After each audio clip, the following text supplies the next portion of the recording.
መጽሐፍ ቅዱሴን አንብቤ ጸልዬ ፊቴን ልታጠብ ለቁርስ ስል አይኔን በእጄ እያሸው ደም አይኔ ላይ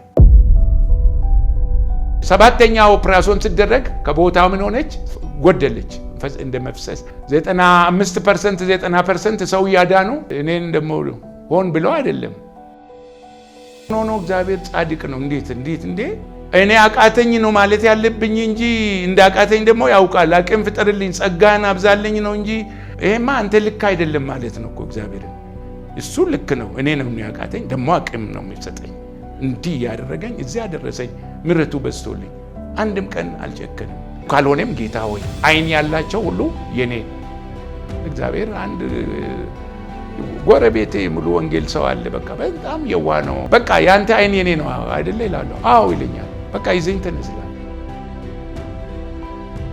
እግዚአብሔር ለሚወዱ እንደሳቡ ለተጠሩ ነገር ሁሉ ለበጎ እንደደረገና ቃልን ይላል በየለቱ እሱ የሚወደኝ ጥልቀት እየገባኝ እያፈርኩ አፍራለሁ ብቻዬን ቁጭ ብዬ አፈርኩላለሁ አሁን እኔ ወዳለሁ አፈርኩ ፍቅር የፍቅር ጥልቀት ያሳፍረኛል አደራረገኝ አሁን ሰው አደረገልኝ ለማንም ያደርጋል እግዚአብሔር ወፍም ታዩን ሁሉ ያደርጋል ነፍሱን የሰጠኝን ጌታ እንዴት አድርጌ ነው በቃ ነፍስ እኮ ነው ራሱን ነው የሰጠኝ አዳነኝ እኮ አይዞ ያለ ያናገረኝ እንዲሁ ያደረገኝ ቤት ይዞ ቤት ያደርሰኛል አንድ ቀን ይዞኝ ይገባል አንድ ቀን ፊት ለፊት አየዋለሁ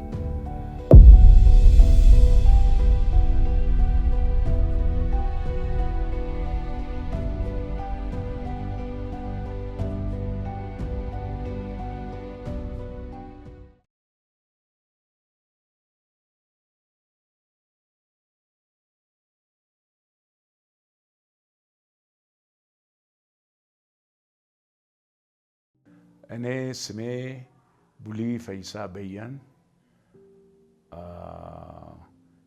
የአንድ ሚስት ባል የአራት ልጆች አባት የሰባት ልጆች አያት የአንድ ወንድ ልጅ ቅድመ አያት እንግዲህ ወደ ኋላ ልመልስና የተወለድኩት በምዕራብ ወለጋ ግምቢ ከተማ ማለት ነው ቀኑ በትክክል የታወቀ ሆስፒታል አድቬንቲስት ግምቢ አድቬንቲስት ሆስፒታል ሰባተኛው ቀን አክባሪ እዛ ነው የተወለድኩት ከ1 እስከ 7 በአድቬንቲስት ቤተክርስቲያን ትምህርት ቤት ነው የተማርኩት ቤተሰቦቼ እዛ ነው አባቴ ይሰራል እዛው በደሞዝ ተቀጥሮ በኋላ ደግሞ ጡረታ አብዛኛው ዘመኑን በጡረታ ነው አርጅቶ ነው እኔ የተወለድኩት በ58 ዓመቱ ነው የተወለድኩት ማለት በስተርጅና ነው ስለዚህ እዛ ከጨረስኩ በኋላ ከ8 እስከ 12 አዲስ በአቅራቢያዬ ከቤታችን እንደው ትንሽ 1-2 ኪሎ ሜትር አይሞላም ሃይ ስኩል እዛ ገባው በ1965 ወደ አዲስ አበባ መጣው እዛ ለውጡ ደግሞ መጣ አስፈውሰን አሁን ምስራቅ አጠቃላይ ሁለተኛ ደረጃ ትምህርት ቤት የተባለው እዛ ገባው እንግዲህ በዛ ረብሽ 66 ረብሽ ምክንያት ትምህርቱም ግማሽ አንድ ሰምስተር ነው የተማርነው ከካቴት በኋላ ማለት ያው ከተማይቷ ቀውጥ ሆና ነበር 67 መሬት ላራሹ ከታወጀ በኋላ የድገት በህብረት ዕውቀትና የሥራ ዘመቻ ወጣን ታወጀ እኔ ቶሎ አልጠሩኝምና እንዳስላሴ አዳዋላ የተባለ ምድብ ጣቢያ ላይ ነው ትግራይ ክፍለ ሀገር ያኔ እዛ ስንጠብቅ ይጠራል ዘማቾች ከየትምህርት ቤቱ ከ10 በላይ ነው የሚዘምቱት እና ስንጠብቅ እዛ አካባቢ ይመስለኛል የወያኔ አዲስ የተቋቋሙ በዛ አካባቢ መመላለስ ስለጀመሩ ምናልባት ለጸጥታው አስጊ ይሆናል ተብሎ ወደ ኋላ እስከ ነሐሴ ደረስን። ነሐሴ ላይ የቀራችሁት ተብሎ ስማችን ተጠራና ከየትምህርት ቤቱ ለአንደኛ ደረጃ ትምህርት ቤት ተመድበው ዘማች ተማሪ መምህር እንዲሆኑ ተብሎ መምህር ሆንኩ እላለሁ። ሐዋሳ ኮርስ ትንሽ 1-3 ሳምንት ያክል ወሰድን። ተመደብኩኝ። መስከረም 16 ወደ ሄሮይሮ አውራጃ የሚባል ቡራ አሁን ሆራ ቡሌ ሆራ ቡሌ ሆራ ያኔ አገረ ማርያም ነው። እዛ ቅሌንሶ አንደኛ ደረጃ ተመደብኩ። 69 መጨረሻ ላይ ክረምት ወደ አዲስ አበባ ከመመለስ እንግዲህ ከ65 ጀምሮ ቤተሰቤንም ስላላየው ወደዛ ተመለስኩ። እዛው ቀረው። ትምህርቱንም ወደዛው መለስኩት እና 69 11ኛ 70 12ኛ ተፈተንኩ። እንግዲህ በ70 ዓመተ ምህረት ከባለቤቴ ጋር ተዋወቅን፣ ቃል ተገባባን። ለኔ አዲስ ልምምድ ነው ይሄ እጮኛ መያዝ። ብዙም እንትን አይደለሁም፣ አክቲቭ አይደለሁም። እኔ እንደ እህት ነው የሚቆጥራቸው የሰፈር ልጆች። አይ ይሄማ ነገር እንዴት ዝም ትላለህ? ቀንድ እስክታወጣ ነው ተብዬ እቼን አሁን የልጆቼ እናት ገና 16 ዓመት ናት። ጠጋ መባባል ስንጀምር በመሃል ልጅ መጣ ቀረ። በቃ እሱ ላይ ራሱን የቻለ ታሪክ ነው። እዛ ወደ ዩኒቨርሲቲ ገባው ማለት ነው በ71። እርሷ እንግዲህ ትምህርትን አትተው፣ እኔ ብቸገርም ከፈቃዳችን ውጪ ነው የሆነው። ይሄ ቤተሰብ ሊቀበለን አልቻለም። በጣም ኮንሰርቫቲቭ ነው የእሷ ቤተሰቦች፣ የመሬት ከበርቴ ናቸው። ብዙ ስማችንን አጠፋሽ ተባለ። ብዙ ችግር አለ። የኔም ለመቀበል ተቸገሩ። እዛ ላይ የኢኮኖሚው ችግር አለ፣ ራስን ያለመቻል። እንተ ሂድ አለችኝ፣ አበረታታችኝ። እኔ እንኳን እዚሁ ተሸክሜም ቢሆን ወይም ደግሞ የመንግስት ስራም ባገኝ ዳይሬክት ቲቺንግ ሊመጣ ይችላል ብል ኖ እድልማ አታሳልፋለች። ዩኒቨርሲቲ ገባው። በዛ ስቃይ ላይ እሷን ትቼ ከዛ ወጣ። ብዙ ሰው ቤት ሁሉ ገብታ ብዙ ተሰቃይታለች። ዋጋ ከፍላልኛለች። ደግነቱ እስከዛሬ ይኸው 48 ጨርሰን 49ኛው ዓመት ይዘናል። በ50ኛው ዓመት በዓል እንገናኛለን እና ከዛ በኋላ 74 እንደጨረስኩ ዕጣ ወጣን። በዕጣ ነው ዛኔ ማዕከላዊ ፕላን ነው የሚመድበው የሰው ኃይል በየሚኒስትሪው። የአገር አስተዳደር አዲስ ፕሮግራም ለመስራት እስቲ በየክፍለ ሀገሩ አንዳንድ እንመድብና በአስተዳደር ስራ ገብተው ልማቱን እንዲያፋጥኑ። ምክንያቱም በአንድ እጃቸው የአስተዳደር ስልጣን አውራጃ ምክትል አስተዳዳሪ ሆነው በሌላው ደግሞ ባገኙት የማደራጀት ገበሬውን በህብረት ስራዎች በአምራቾች ህብረት ስራ ማህበር በማደራጀት ውጤታማ እንዲሆኑ ተብሎ ዕጣ እንድናወጣ 14 ሰዎች ሴት ተማሪ ካወጣች የምሩቅ ትመልሳለች። ወንዶች ነው የተፈለገው። እኔን ባሌ መደቡኝ። ባሌ ያን ጊዜ ትልቅ እንትን ነበረ፣ ያለ መረጋጋት ነበር። ሰዎቹ ከሶማሌም ከምንም ከተሰደዱበት ተመለሱ። በሰፈራ ተደራጁ። በዚህ ቦታ እዛ ላይ ውጤታማ ይሆናል ተብዬ ነው የሄድኩት። ከዛ ይሄንን 2 ዓመት ከ4 ወር ከሰራው በኋላ አንድ የዩኒሴፍ ፕሮግራም ሩራል ኢንቴግሬትድ ቤሲክ ሰርቪስስ የተቀናጀ የገጠር ልማት የሚል ፕሮግራም በባሌ ላይ በሙከራ የተጀመረ ነበርና እሱን ስኬል አፕ አድርጎ አሳድገው አስፍቶ በሁሉም ዘርፍ በትምህርት፣ በግብርና፣ በጤና፣ በሴቶች ፕሮግራም የገጠር ልማት ለማካሄድ ከማዕከላዊ ፕላን ያን ጊዜ ማዕከላዊ ፕላን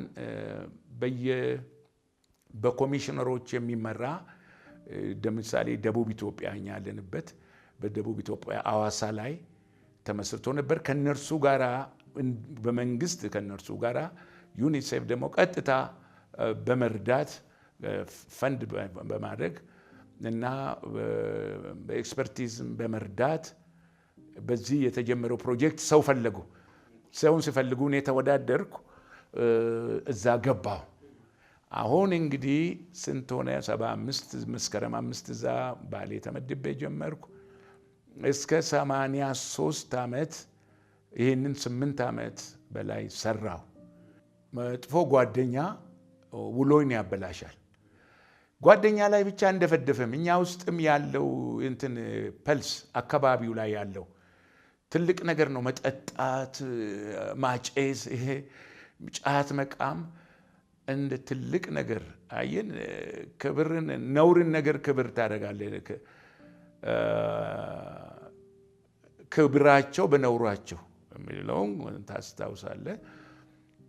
እና ለምሳሌ አሁን ባለቤቴ አዲስ አበባ እኔ ጋር መታ አንዳንድ ስፍራዎችን ባይመቿትም አዘጋጅቼ እኔ ዩኒቨርሲቲ ያለው የመጨረሻውን ዓመት ሁለተኛ ዓመት ማለት ይቻላል መታ ሃይ ስኩል እዛው እኔ የተማርኩበት ትምህርት ቤት ገብታ ነበረ አስፈውሰን እና ተማሪ ሆኜ በቃ እኔ ተመርቄ ሲሄድ 100 ብር ለሷና ለሂቴ ለአንቺ 70 ለባለቤቴ 30 ለሂቴ አሁን በህይወት የለችም። በተረፈ ያቺን ከ385 ሱር ታክስ ይቆረጣል። የዓመት የወር ደሞዝን በዓመት ትከፍላለና እቺን በ50 ብር የሚኖርበት ነው ባሌ። 50 ብር አትጨርስም ቤት ካፈራ ሰራተኛም ቀጥረ። እኛ ግን አብዛኛው መጠጥ ነው። ልብስ እንኳን እስከማይቀይር ጫማ እስከማልቀይር ምንድነው የተባለ ጓደኛዎች አሉ። ከአምቦም እንግዲህ እንደዚሁ ለወረዳ ምክትል አስተዳዳሪነት ለልማት ተብሎ የተመረቁ አሉ። እነርሱ እንደውም በቁጥር 59 ናቸው የተመደቡት ለወረዳዎች። ከአንዱ ሁለቱ ጋራ ጓደኛሞች እንደገና ከጤናም ጥበቃም በጤና ጣቢያ ካሉ ሌላ ጓደኛ ጋር ተገናኝተን ባለው ነው በቃ አሽሸ ገዳሜ አስረሽ ምጪው። አሁን ገንዘብ አይበቃም። እርሷን ደግሞ ያታልላለሁ። ውሸት እንግዲህ አይከለከልማ፣ ብልጠት ነው የሚመስለው። ገንዘብ ለደሞዝ ያገኘሁት ለምግብ 90 ብር፣ ለቤት ክራይ 120። እኔ ግን በ17 ብር ከ50 ነው ቤት ክራይ ላከና አልጋው። ለነገሩ ቤቱ ቤት አይደለም፣ ለሁለት ነው የምንከፍለው። 35 ብር 17 ከ50 17 ከ50። ሰው እንዲያየን አንፈልግም። ጠዋት ወጥተን ማታ ከቆርኪ ጋር ተጠርገን ነው ከቡና ቤት የምንወጣው። ሲመጣ ሳንትም ገንዘብ እጃችን ላይ አይተርፍም። ደግሞ የተማርን ስለሆነ ይሄ ጉቦ የሰው መቀበል በቃ እንትን አይልም፣ ልናም አይፈቅድም። እኛም ያን መንገድም ብዙም ቀዳዳ የለም፣ እኛም አናደርገውም። ስለዚህ ደሞዙ አይበቃንም። በዚህ ውስጥ ነው እንግዲህ ውጥንቅጥ። እሷ ማትሪክ ስትወስድ 75 ለ9 ወር ነው የተለያየ ነው። ከአዲስ አበባ ስትመጣ እኔ ፈጽሞ የተቀየርኩ የሚኖርበት ቤት ራሱ እዚህ አልጋው ላይ ቁጭ ብለህ እኮ በሩን በቃ የለም እኮ አልጋዋ ብቻ ነች። ያውም አልጋውም የእንጨት የባህር ዛፍ ነች። ቡክቲ የተባለው ፍራሽ የዱር ፍሬ ተለቃቅሞ ይቆረቁራል አባቴ። እዛ ላይ ነው የምንተኛው። ከደረጃ ዝቅ ያለ ይሄ ክብር ነው የሚመስለን። በቃ ይሄ ጥሩ እንደሰራን ነው ደስተኞች። ያንን የጮን እየተጫወትን ማታ ማታ እስከ 5 ሰዓት መብራት እስኪጠፋ ድረስ። መብራት እንግዲህ ያን ጊዜ በጀነሬተር ነው 5 ድረስ ይኖራል። ከዛ ደግሞ ወደ ቤት በጨለማ ጭቃ አለ ምንም ነገር በቃ ከሰውነት ወጥቼ ነበር። በእውነት ባለቤቴ ባትመጣ ኖሮ ከነዛ ልጆች ጋር ታይዘን በጠፋን ነበር። እሷ ከመጣች ህይወቴን ቤትም ራሱ ወዲያው ምን ማለታቸው ነው? ይሄ መንግስት ሰራተኛ አይደለ እንዴ እናንተ? አውራጃ ስሙ አውራጃ አይደለ ብላ ዋናውን አውራጃ አስተዳዳሪ እኔ ታውቃለሁ የት እንደምኖር መች ነግሮኝ አያውቅም። 50 ብር ቤት ክራይ፣ የመንግስት ክራይ ቤቶች እንዴ ባለ 17 ከ50 ነው የሚመርጠው 50 ብር እቺ ልዩነት ሊጠጣበት እኮ ነው። ይሄ አመል ተጋብቶብን ነው ማለት ነው። ያ እንግዲህ የመጥፎ እንትን ምን ልበል ቆሻሻ ህይወት ነው እሱ በእውነት እና ከዛ ውስጥ ለመውጣት ጠንካራ ሴት አሁን ሰው እኔ ጎበዝ ነው ጥሩ ነው ምናምን ይለኛል። እኔ እንዴት እንደመጣው የሷ መኖር ጠንካራ ናት። እሷ በቃ እኔ ተቃራኒ ናት። እኔ ከሁሉም ጋር መግባባት ለመርዳት እንትን በቃ ዝግጁ ነኝ ብኩን ነኝ። እጄ ላይ ምንም አልይዝም። እሷ ስትመጣ መስመር ላይ ትግል ነው እንግዲህ እየተጋፋች እየተማታ እየተደባደምን ቢሆን ወደ መንገድ እየተመለሰ ልጅም እንግዲህ ሁለተኛው ልጅ የመጀመሪያው ልጅ እናታችን ጋር ነበረች። እዛ ትተን ነው እነሱ ልጅ ተቀበሉን እንጂ የኛን ትዳር ሊቀበሉ አልፈለጉም። እኔ ደግሞ ግድ ነው ብዬ በዛ ሙጭጫል። ኋላም እርቅ ሰላም ሆነ ከሷም ቤተሰቦች ጋራ ሁለተኛው ልጅ መጣው። ሁለተኛ ልጅ ስመጣ እንግዲህ ትዳሩን ሞቀ። እነዛም ተበተኑ። አንዱን ወደ ሎባቦር አንዱን ወደ በቃ ጓደኞቼ ተበተኑ። በአድቬንቲስት ቤተክርስቲያን መዝሙር እንዘምር ነበረ። የእግዚአብሔርን ቃል እንሰማ ነበር። ወላጆቻችን እዛ ናቸው። ወደ ውስጥ ያልገባ እዛ ትምህርቱንም ተከታትዬ ሰንበት ትምህርት አልጨረስኩም። ወደ ጥምቀትም አልሄድኩም። በዛ ላይ 65 ሄድኩ። በቃ በዛ አብዮቱ መጣ። እኔ ወደ ዓለም ጭልጥ ብዬ ገባ። ከዛ በኋላ እንደውም ትንሽ ደግሞ በ75 ትንሽ እንደው የምን እስቲ ወደ ገብርኤል ለምን ሰዎች እየሄዱ መሐላቸውን እንትን ያቀርባሉ። እኔም ቆይ ብዬ ጥላ ይዤ እሷን ምንድነው ይሄ ደግሞ ከየት አመጣለች? ያስፈልገናል ገብርኤል በጣም እናቴ ምንድነው እኔ እንዲህ መቼ አስተማርኩ ስትል እማማ አንቺ ዝም በይ ዘው ተብሎ መድኃኔዓለም ጋር ይገባል እንዴ?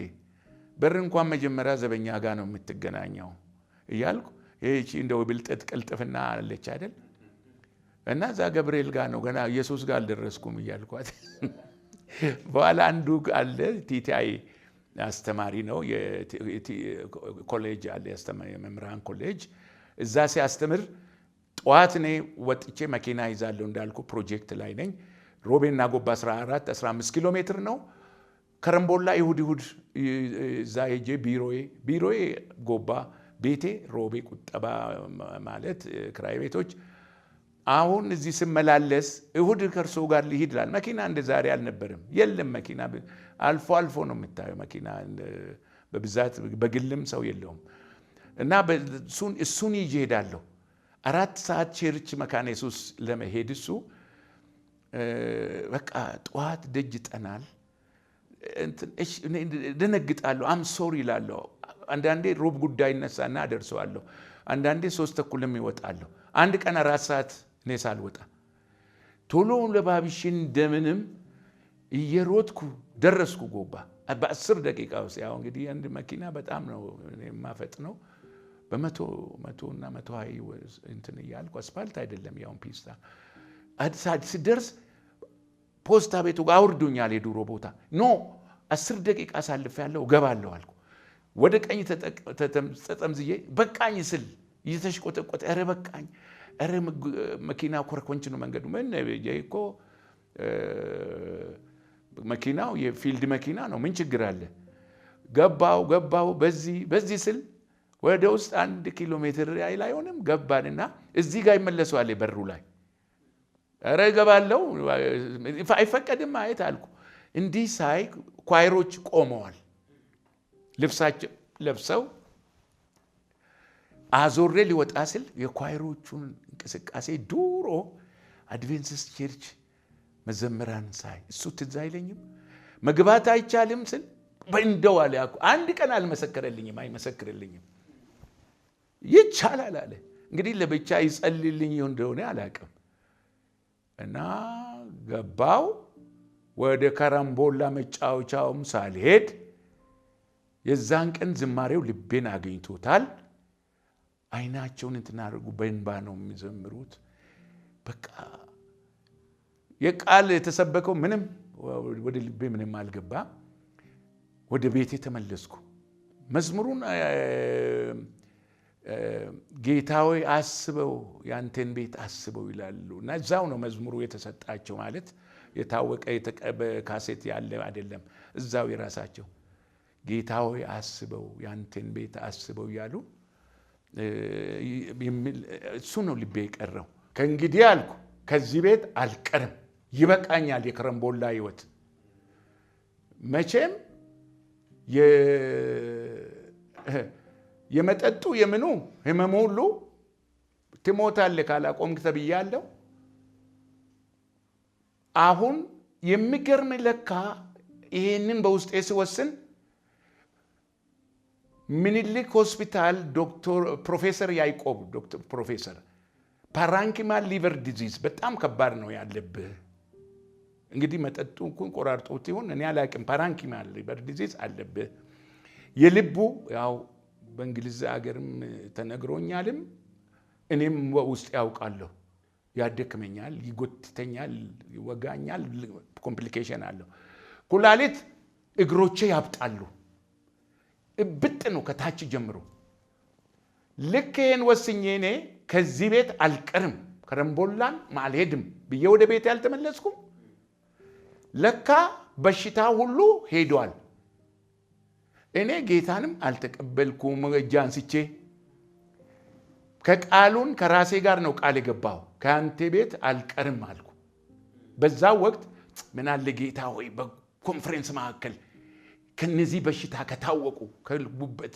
ከምን አድኛዋለሁ ብለ ትንሽ ብትፎክር እግዚአብሔር ያድናል ሁሌ ቀኑም ሙሉ ሲያድን ነው የሚውለው ጤፍ ስትገዛውን ትንሽ ነው ወቅቱ አይደለም የሚያሳዩ በእንተኑን እንጂ ሙሉውን ኩንታል አይበተንም ጌታ ፈወሰ ፈውስ የሚባለው ትንሿ ናት እጅ ላይ የምትደረገው ኩንታሉ ሙሉ ነው ፈውስ አገር ሁሉ ሲፈወስ ነው እግዚአብሔር አይጸጸትም እየፈወሰ ነው እና እግዚአብሔር ከዚህም ሁሉ በዛ ወቅት ነው የፈወሰኝ ግን አላወቅኩም እኔ በሽታው እግሬ ኖርማል መጣ ልቤ ኖርማል መጣ ፓራንኪማውን ሄድኩ የለም ከዛ በቃ በሳምንት ቀጠልኳ ማን ይቻለኝ ማን ይመልሰኝ ባለቤቴን በአጋጣሚ ጽዋ ቤታችን ነበረ የገብርኤል እንዴ እዛው በጸበል እኔም ያንተን አልነካም አንተ ማትንካብኝ አለች ዱሮ ደግሞ እኔ ነኝ እንትን ያልኳት ጎትጉቼ እዛው ውስጥ ያስገባት አሁን እስከ 6 ወር በኋላ ነው እርሷ ልጆቹን ይፈቀድልኛል ስል ከፈለክ ይዘይድ ሶስተኛው ልጄ በጣም የ3 አመት ነው በቃ ፈጣን ነው ማሚ ይላል ይሄድና ዛሬ ደስ የሚል መዝሙሩ አቤት ልጆች አባትና እናት ልጆቻቸውን ይዘው እኛ ግን እናታችን በዚህ ደግሞ ቅስቀሳ ነው እንዴ በልጅ መጣብኝ እኔ በእውነት አላኩባትም አይሄዱም አንድም ልጅ አይሄድም በእውነት ነው ምልልሽ ይኸው ልማልልሽ ገብርኤልን ከፈለግሽ እኔ ቀስቅሷት አላልኩም በኋላ እግዚአብሔር በፈቀደለት እግዚአብሔር አንድ እግዚአብሔር ሰው በእድሜ የገፉ አሮጊት በጸጋ በመንፈስ የተሞሉ መጡ እረሷ ኃይለኛ ናት እባኮትን አይግቡ ስል ቆይ አሉ ከቸርች መልስ ሄዱ ነገሯት እመጣለሁ አለች ግን 3 ሳምንት እምቢ አለች በመጨረሻ ሄደች ስትሄድ እኛ ደግሞ ያን ጊዜ እኔ ያለውበት ከተማ ሮቤ ቤት ተከራይተን እዛ ጀምረናል እዚህ አቧራ ውስጥ እኔ አልቀመጥም አለች የጎባውን ሂጂ እንግዲህ ሳል የጎባው ሄደች እስከዛ ደግሞ ይሄንንም በድንጋይ ስደቱ ልነግርህ አልችልም ቆርቆሮ ስበጣጠስ ውጡልኝ ተባለ በቃ ገንዘብ ለዚህ የማይሆን ለጥምቀት የማይሆን ገንዘብ ይበጣጠሳል ቤት እንሰራለን ያን እንግዲህ ባለስልጣንም ነኝ ማይከላዊ ፕላን አሁን የዞኑ የፕላንና ኢኮኖሚክ ልማት ጽፈት ቤት መምሪያ ኃላፊ ሆኜ ተመደብኩ ያኛው ፌዝ አውት አደረገ እዛም ሲሰራ ስለነበረ አብሬ ከፕላን ቀጠናው ጋራ ኦኬ እዛው ቀጠልኩልህ በጣም ህዝቡ ያውቀኛል ማውቀኝ የለም። ከሁሉ ጋር ደግሞ በጣም ነው የምስማማ። ከሙስሊሞች ጋር በእውነት ነው የምልህ በፍቅር ነው ማገኛቸው የምወዳቸው። ከኦርቶዶክሶች ጋር በድብቅ አትንገር እያሉ ወንበሮች የሚሰጡን የሚሞሉልን በተለይ በእውነት ኃይሌ ተስፋ ጽዮን አሁን የሉም በህይወት የኤርትራ ሰው ናቸው። በዛ ሀገር ብዙ ዓመት የኖሩ የከበሩ ሰው ናቸው። የቤተ ክርስቲያናችንን አግዳሚ ወንበር በልዩ ሁኔታ ሰርተው የሞሉልን ከሱ ወሰድኩ አትበል። ቀኝ እጄ የሰጠን ግራይ አይወቅላል መጽሐፍ ቅዱስ ያውቃሉ። እና የከተማውን ለማኞች በዓመት በዓል ሲሆን ልብስ ለውጠው ጸጉራቸውን ላጭተው ገላቸውን ወስደው አጥበው በሳሙና በወንዝ እንዲህ አይነት መልካም የሚሰሩ ትልቅ አባት ናቸውና እነሱ እንደገና ቤት ሲሰራ መኪና ከባድ መኪና የሚሰጡን በእውነት ጥሩ አይነት ግንኙነት ከካቶሊኮች ጋር በተለይ ማዘር ተሬዛ እነዚህ ደናግል ለማኞችን አእምሮ በሽተኞችን ሜንታሊ ሪታርድድ የሆኑ አእምሮ ዝግምተኛ ሰብስበው መከራቸውን የሚያዩት እነርሱ አሉ። ከነርሱም ጋር ጥሩ ግንኙነት እንግዲህ በሁሉም ነገር ይተባበራለሁ። እኔም ባለኝ መሰረ መካነ ኢየሱስ ሰራን። ሮቤ ቦታ 4000 ወሰድንና ሰራን። ከኛ የምትቀድመዋ ሙሉ ወንጌል ነበረች። ሙሉ ወንጌል መቅደም ማለት በብዛትም እንትንም እነርሱ ናቸው። ወጣቱ እንዳለ እነርሱ አዳራሽ ተከራይተው ነበር። አዳራሹን ውጡ አሉ። አሁን ከተማ አስተዳደር አዳራሽ አዲስ በዛ ሲያመልኩ አስወጧቸው። እኔ ቀድሜ ቦታ ይሄንን ያዝኩ። ቆንጆ ማከለኝ ቦታ ለነርሱም ስጧቸው አልኩ። እኔ ኢንፍሉዌንስ አለኝ እንዳልኩ በጣም ተግባቢ ነኝ። ይሰጥ ተባልኩ። ደሞም ባለስልጣንም ነኝ እና ሲሰጥ ሲባል እነርሱን ከሀገር አውጥተው መብራት የሌለበት ውሃ የማይደርስበት አሁን እነሱን እዚህ እንዴት እንገባለን አሉ። ለምን እዚህ ጋር ተሰጡም ሲል የኢንዱስትሪ ዞን ነው በዞን ተከፋፍሏል የሚል አንዳንድ እንግዲህ ጥመት ያለባቸው ሰዎች አይጠፉም አይደል? እምቢ አሏቸው። አንተ ከፈለክ አሁን አንተ ጎን ያለውን ብንሰጥ አሉ። ተመልከት፣ ቤተክርስቲያን ቢያንስ 500 ሜትር ወይ 1 ኪሎ ሜትር መራቅ አለበት። አውቃለሁ ይሄንን። እዚያ አጠገብ ሊያጣሉን ነው። አየ አሁን እነሱ በጣም በቃ ተጎዱ። ከዛ ከቤቱ ውጡ ብለው እነዚህ በመከራና በስደት ነው ዋጋ ይከፈሉ ናቸው። ሙሉ ወንጌሎችን የአንድ አባት ልጆች እንደሆነ ደግሞ ገብቶኛል። መንፈሴ መስክሮልኛል። የአንድ መንግስት ነን። በመንግስተ ሰማያት አንድ ላይ ሄደን እዛ የምንቀመጥ ከሆነ እዚህ ምን አጠገብ ከፈለክ ከፈቀድ ካለው እንደማልፈቅድ እያወቁ መመሪያ እንደሚከለክል እኔ በእውነት አልኩ። ሺሻ ቤት፣ ጫት ቤት ጎን ለጎን ይከፈተል። ለቡና ቤት የአባት ልጆች ናቸው። የአንድ አባት ልጆች ይምጧል። መጡና እነሱን ለነሱ መራት ማዕከላችን ጥቂት ቦታ አለች። ኋላ የሙሉ ወንጌሎቹ እሱንም ፈቀዱና ትንሽ ጨምሮ ግጥም ጎን ለጎን ሁለቱ ቤተክርስቲያን። አሁን ዛሬ ብትሄድ በባሌ ምን ነካቸው? ምን ነካው? እሱንም እንዴት 500 ቢያንስ ለምን ፈቀደ? እና ህዝቡ ሲያሳድድ በመከራው ዘመን የተሰደዱት አነሰና ነው እንዴ? እኔም ወንድም ወገኖችን ማሳድደው ይሁን በጩኸት ይንጫጫ በቃ አቦ ምስጋና ነው የመዝሙር የማይቃወም ነገር ብዬ ፈቀድኩ። እኔ መጥቶ ድርግም አድርጎ ሰጡ። ዛሬ አሁን ብትሄድ ትልልቅ ጎን ለጎን እንደ ሁለት ታወሮች እንደዚህ ቀጥ ብለው የምታዩ እግዚአብሔር ይመስገን። ያኔ እኔ በሳጠራና በእንትን ነው የሰራ ነው። አዋተን ቶሎ ጥቂት ሰዎች ነን። እንደገና ደግሞ ከኋላ የመጣው ትውልድ ማረሚያ እስር ቤት በታሰርኩ ጊዜ ጌታን ያገኘው ልጅ አስተባብሮ እሱ ደግሞ በህንፃ በመስታወትና በከፍ ያለ ሰርቶ አብሮ ሰርተው ዛሬ የሄደ ሰው እዛ ያገኛቸዋል። እኔ አንድም ደግሞ አከብራቸዋለሁ እነዚህ ዋጋ የከፈሉትን። አሁን ፓስተር ጻድቁ አብዶ በዛ በባሌ ላይ ብዙ ስራ የሰራ ብዙ ዋጋ የከፈለ የታሰረ ሰው ነው። ይሄን አውቃለሁ። እነ ፓስተር ስዩም ፓስተር ተስፋዬ ስዩም እነ ፓስተር ግሌ ዋቅጅራ ብዙ ፓስተሮች አሉ።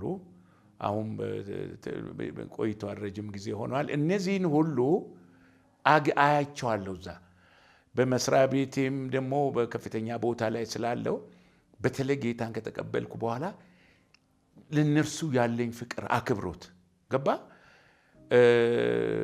ኮንፈረንስ ሲዘጋጅ አብሬ ውሃ እየቀዳው ወንዝ ወርጄ በበርሜል በሁሉም ነገር ተባባሪ። ይሄ እንግዲህ ምንድነው መጀመሪያ የነገርኩ የመተባበር የፍቅር ከለሮች አሉኝ።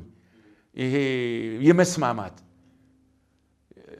እና እንደውም አንድ ጊዜ ገና ጌታን እንደተቀበልኩ እነርሱን እንትን ነው ማየው፣ እንደ ልዩ ፍጥረት ነው። እውነቴን ነው። ከሰው በላይ ነው የሚመስሉኝ። የምታመሙ አይመስለኝም። አንድ ቀን ዶክተር ደስታ ላንጋና ያኔ አስተማሪ ነው፣ የመምህራን ኮሌጅ አስተማሪ ነበር።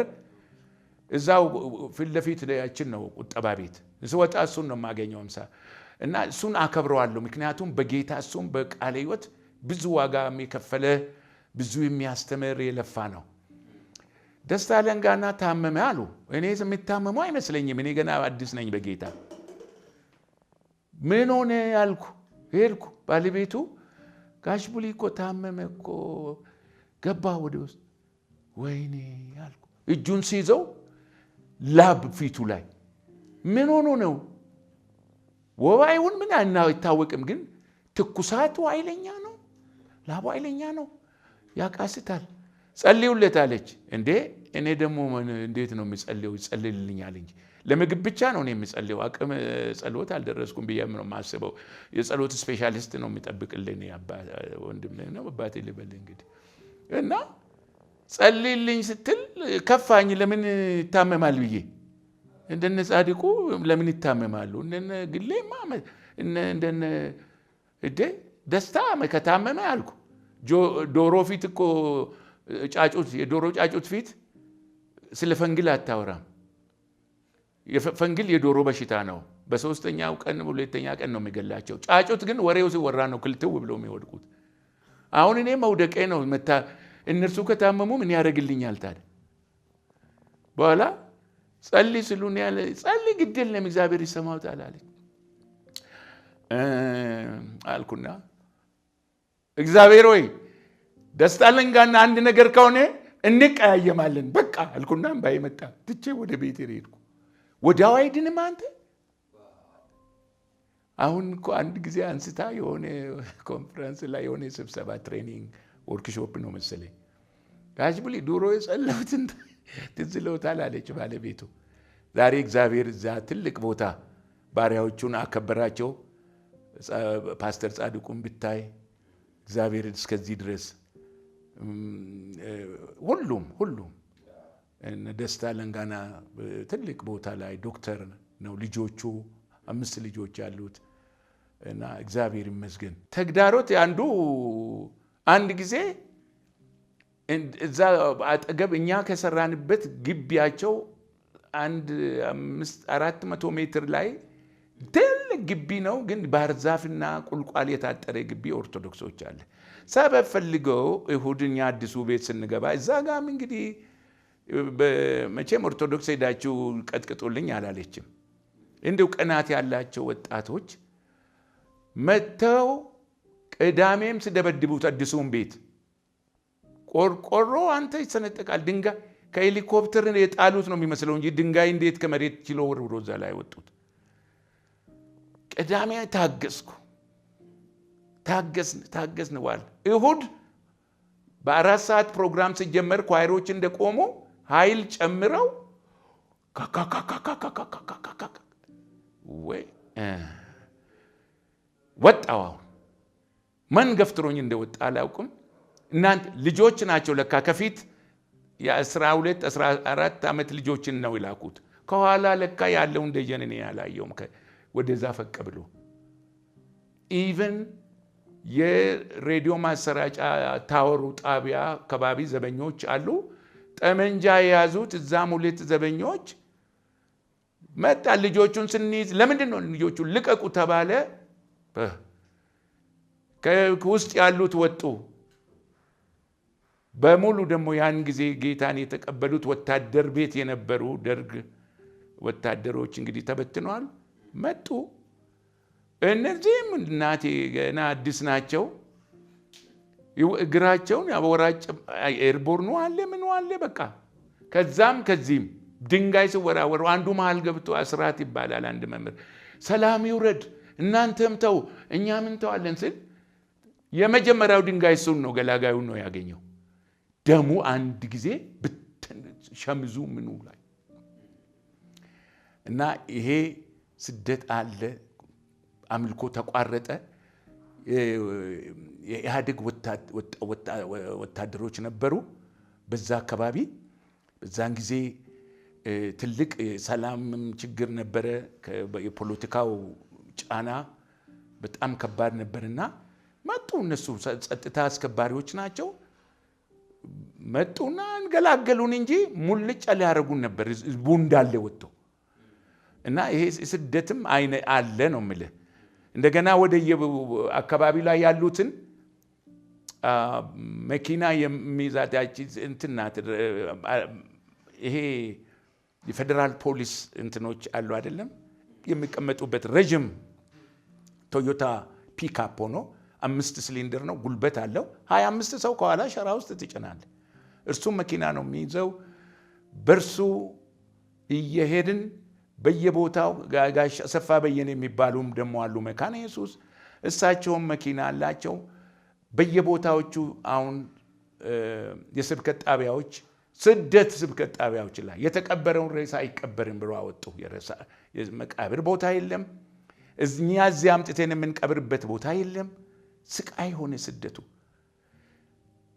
አሁን ሬሳ በመኪና ሄደን ከሂሱ ከሚባል አንድ 30 ኪሎ ሜትር ቢሆን ነው ቤት አቃጥሎባቸው የእንትን ቤት ነው ቤቱ የወንጌላዊ ቤት የሳር ቤት አቃጥለው አመድ በቃ አሁን ከዛ ይህንን የሞቱ ከቀብር ያወጡትን ይዘን መጣን። በስንት ለመና ሄደን እዛ ደሆች ካቶሊኮች ጋር የሚቀበርበት ቦታ ላይ አሳረፍን እና ከዛ በኋላ አሁን እኛ ደግሞ እንዴት የመቃብር ቦታ ይሰጠን? ይሄው 4 አለን። መሰረተ ክርስቶስ ቃለ ሕይወት አሉ። መሰረተ ክርስቶስ ገና አዲስ ናት፣ ጎባ ነው የነበረች።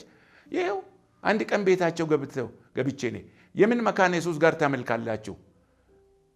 አስተማሪውና ባለቤቱን ግርግዳ ላይ ያለውን ሰፌድ አለ እጅ ስፌት እና አምጣ ይሄንን አልኩ። 10 ብር አድርጌበት አንተም አድርግ 10 ክፈሉ መባ ሰብስቡ። ቤት የጸሎት ቤት ናት። እኛ ጋር ትምጡ ጀምሩ። እዚህ መሰረተ ክርስቶስ ቦታ ይሰጥ ለነርሱም። መሰረተ ክርስቶስ ቦታ አለች እንደዚህ ከተማ። አዎ ስንት 4 ቤተ ክርስቲያን የመቃብር ቦታ ይሰጠን። ካቶሊክም ጠይቀውናል። እንደውም ለነርሱ 10600 ለኛ 21000 ለነርሱ 10300 ለኛ 21600 ካሬ በምን ይታጠር እናቴ? እዛ የውሻ መጣያ የሞቴ ፈረስ ጋሪ ፈረስ መጣያ ሜዳማ ነው። ሜዳ ባሌ ሜዳ ነው አገሩ። በምን ይታጠር? አንዱ ከኛ ውስጥ ሞተ። አሁን አይውልህ ሰው የሚሞተው እኛን እኮ ለማትጋት ነው። ሰው ሲሞት እዛ ቀበርን። ዘመዶቹ መጡና ልጁ እንግዲህ ከቤተ ክርስቲያን ከኦርቶዶክስ ነው መጥቶ ጌታን እኛ ጋር ተቀበለ። ምን ብለው ያለቅሳሉ? ከውሻ ጋራ ወይኔ ምን ነው ክብር አልወደደልህ ልጄ፣ ምን ነው ጉድ አደረከኝ። ከውሻ ጋር እውነትም ሽታው እንትን የውሻ እንትኑ የማን ነው? በተለይ የፈረሶች። ወይኔ ጌታ ሆይ አልኩ። ይሄው ተዋረድ። ለቅሷችን እንኳን እንደዚህ ነው። ምን አለ አንተ ይለኛል ደግሞ። አሁን እንግዲህ ድምጽ መስማት ጀመርኩ። ምን አለ ሲል ምን አለኝ? ለካ በማግስቱ ሰኞ ምን ወሰድኩልህ? ጁኒየር ነርሲንግ ስኩል አለ። አንትሮፖሎጂ እና ሶሲዮሎጂ ለነዚህ ለጁኒየር ነርሶች በእንግሊዘኛ የሚሰጣለ እርሱን ኮርስ እኔ ሶሲዮሎጂስት ነኝና በሶሲዮሎጂ ነው ግራጁዌት ያደረኩት በደንብ ተዘጋጅቼ ላለው መጽሐፍቶችን ሁሉ አርጌ ላለው ከሜዲሲን ጋራ እንዴት አንትሮፖሎጂ እንዴት ሜዲሲን እንደተጀመረ ሲቪላይዜሽን እንደተጀመረ ሶሳይቲ እንዴት ይሄ ሰፊ ትምህርት ነውና እሱን አደራጅቼ ሰጥቼ ከሰጡን ገንዘብ ደግሞ 30% ይቆረጣል የመንግስት ሰራተኛ ከሆንክ 870 ብር በኪሴ ይዣለሁ እሷን አሁን ልብስ አሰፋባታለሁ ያልኩት ምን አለ አንተ ስጥ መጀመሪያ እኔን አንተ እግዚአብሔር ለግካ አንድ ነገር ተአምር ለማድረግ አንተን ነው የሚያንቀሳቅስ እግርን መጀመሪያ ዮርዳኖስ ውስጥ አድርግ ባህሩን መክፈል ትልቁ ስራ ለኔ ነው እስቲ ታመንና አድርግ ነው ይሄው ሰጥቻለሁ ይቅርብኝ ልብሱ ስል በጣም የሚገርም ነው ፕሮጀክት ሰርተ አምጣሉኝ 15000 ብር ሰጣለሁ ከአዲስ አበባ አቶ ቸኮል አሁን ወደ ጌታ ሄዷል የኤንሲኤ ምንድነው ችግኝ ጣቢያዎችን በከተማ አስተዳደር ችግኝ ማፊያውንም ሰራው ቀርካሃ ባርዛፍ ከቀይ መስቀል 450 የተገዛው ከባድ መኪና ተረፈ እኒ አቶ ኃይሌ ያልኩ ሰው የኦርቶዶክሱ 400 ከንች ማለት እኮ ብረት የማይበላው ጥድ ማን ነው ምስጥ የማይበላው የማይበሰብስ አቶ አለማዮ የተባለው እሱም ስሜን አታንሳ ሙለት ከባድ መኪና ቀርካ የሚጫንበት በቀርካ ድብና አርገን የሙሉ ወንጌል ምን እንግዲህ አሁን አማኞች ማበር ደግሞ ህብረት ምንድነው ይሄ እንደድር ተቋቋመ አቅም የለንም እግዚአብሔር አቅም ሆነን 15000 ብር ሳይጨርስ በ7000 ብር ታጠረ ዙሪያውን ችግኙ ፈላ ዛሬ የምታየው በባርዛፍ ታጥሮ ሳሩ ራሱ ተሸጦ ለዘበኛ የሚከፈልበት ይሄንንም እግዚአብሔር ረዳን በየቦታውም እንግዲህ አንድ ቀን ለምገና ባለ ኦበራ ቀኑ ሙሉ በጾም ነው የሚውለው ባይዘው ጾም ደስ ይለኛል አንተ አሁን ግን አቃተኝ ማለት ምን እንደሆነ ያላውቅም የሙስሊም ጾሙ 30 ቀን አቦ አብሬንም ልሳተፍላለሁ እና አጂ አብዱራህማን የሚባሉ በጣም የሚወዳቸው አሉ ኢማማቸውን እንትን መደረቢያቸውን አድርገው ሲያምሩ ምንድነው የምትጮውት እናንተ የምትሉት ነገር ይሉኛል ሰው የሚቀባበላል ገባ እና የመተባበሩ ነገር አለለ የቀይ መስቀልም ስትሄድ ባርዛፍ በነፃ እንደመስጠት ነው ቀርካው መኪናው ምኑም የካቶሊክ ደግሞ የማዘር ተሬዛ እናቶች ከደሃ ጋር የሚንገላቱ ደናግሎች እንዴት እነርሱ ደግሞ አንጀት የሚበሉ በማገኘው ነገር ዳው አንድ ሊወልድ ነበር አንዱ በጣም ሶሪያ በዛው መሰለኝ ምስቱ ልትወልድ 8 ልጆች ምስኪን ዳህ ነው በዛ ላይ ቶክስ ነበር ከተማ ውስጥ የእንትኖች በኦነግ በኩል እና በመከላከያ በኩል ደግሞ በኢህአዴግ ደግሞ አለና ይፈራል ሰው እንኳን ሌሊት ልትሄድ ቀንም ትፈራለ መጥተው ከሌሊቱ 8 ሰዓት ልትሞት ነው ልጅ እርጉዝ ናት አለ በራችንን አንኳኳ እሰማለሁ ባለቤቴ አንድ ነገር ኮሽ ካለ ግማሽ ነው የምትተኛ እንዴት እንደምትሰማ ብድግ አለችና ማን ነው በዚህ ሰዓት ስትል ማን ነው መኖና እንታቸግር ነው ብሎ ያለቀሰ ምሴ ልትሞት ልጆቼ እናት ዳና ልጆቼ እናት ሰማው እና በዚህ ሰዓት ታዲያ ሊሄድ ነው ጠብቁ እስኪነጋ ድረስ ትሞታለች ትሞትብኛለች እባክሽ ብድግ እኔ ቶሎ ልብሴን የት ልትሄድ እሄዳለሁ እኔ የለሁበትም እግዚአብሔር ሆይ አንተ እኔ መልካም ሳደርግ እንድገል አትፈቅድም እኔ ወስዳታለሁ ብዬ ሄጄ ሃዛርድ ያበራው ወስጄ እዛ ደርሳ ወዲያውኑ ሐኪሞች ረዷት ኦፕራሲዮን አድርገው ልጁ ተወለደ እኔም እንግዲህ እስከነጋ ሊመለስም ደግሞ ወደ ላይ ምክንያቱም አንድ ነገር ጥይቶች ይጮሃሉ አልፎ አድርሼ ምክንያቱም ያ ሰው ለአፍታሞች ለሌሎች ያግዛል፣ እኔ ሲሆን እኔን ደግሞ ተወኝ ይላል። አየህ እነዚህ ነገሮች ሲወቅሰኝ እግዚአብሔር መንፈስ በቃ አላልፍም። በዚህ መሰረት በዚህ ምክንያት ከሰው ጋር ባለኝ ቅቡልነት በአንድ በኩል ህዝቡ ሰላም ነው፣ ለሃይማኖት የቀኑት ደግሞ ስደት አካሂዱብን፣ እሱ ደግሞ ዋጋ አስከፈለን እና በዚህ ውስጥ ነው እንግዲህ ያገለግል ነው ላለው። አሁን እሱን የተሞላውት በቸርች ውስጥ ማን ይመጣሉ? እማማ ታይች ልጅ የተባሉ ልጇቸውን ሊጠይቁ ባሌ ሲመጡ የእግዚአብሔር ኃይልና ሞገስ አብሮ በሳቸው ላይ ነበርና ቸርች ሲመጡ ኳየር የነበሩት ልጆች በከፊል ግማሽ አጋንንት ወደቀ። አሁን እግዚአብሔር በሪቫይቫል ነው የመጣው። እንግዲህ ተመልከት፣ ወጣቶቻችን ተሞሉ መንፈስ፣ ሌሎች በትንቢት ሌሎች በመገለጥ። እኔ ምንም ቆሜ እንጸልያለን ምንም እከሌም ከኋላም ከዛም መጥቶ ይሞላል።